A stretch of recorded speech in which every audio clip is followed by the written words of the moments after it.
నాలికి చివర ఉన్నటువంటి ఏకైక వ్యక్తి నారా చంద్రబాబు నాయుడు గారు. ఆయనకి పదవులు అక్కర్లేదు. ఆయన ఆతృత, ఆయన తాపత్రయం ఈ రాష్ట్రాన్ని బాగు చేయాలి, భవిష్యత్ తరాలకు బాగు చేయాలి. తెలుగు కమ్యూనిటీ ఈ దేశంలో ప్రపంచంలో అత్యున్నత కమ్యూనిటీగా ఉండాలి ఒక తపనతో పనిచేస్తున్నారు.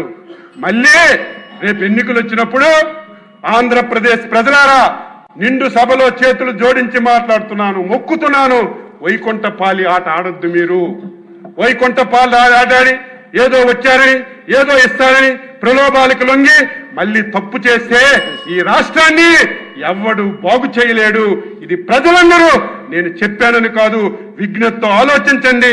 మీ గురించి, మీ భవిష్యత్తు గురించి పనిచేస్తున్నటువంటి చంద్రబాబు నాయుడు గారిని, పవన్ కళ్యాణ్ని, ఎన్డీఏ ప్రభుత్వాన్ని నిండు మనసుతో ఆశీర్వదించండి అని చెప్పి కోరుతూ, ఈరోజు ముఖ్యమంత్రి గారు ప్రవేశపెట్టినటువంటి తీర్మానాన్ని మనస్ఫూర్తిగా 5 కోట్ల మంది ప్రజల తరపున, ఈ దేశంలో ప్రపంచంలో ఉన్నటువంటి ఆంధ్రుల తరపున హృదయపూర్వకంగా స్వాగతిస్తూ, ఈ అవకాశం ఇచ్చినటువంటి మీకు హృదయపూర్వకంగా ధన్యవాదాలు తెలియజేస్తూ సెలవు తీసుకుంటున్నాను.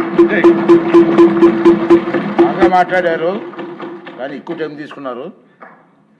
అచ్చెన్నాయుడు గారు ఆవేశంతో ప్రసంగంలో 1-2 అశబ్దాలు దొర్లాయి. వాటిని రికార్డింగ్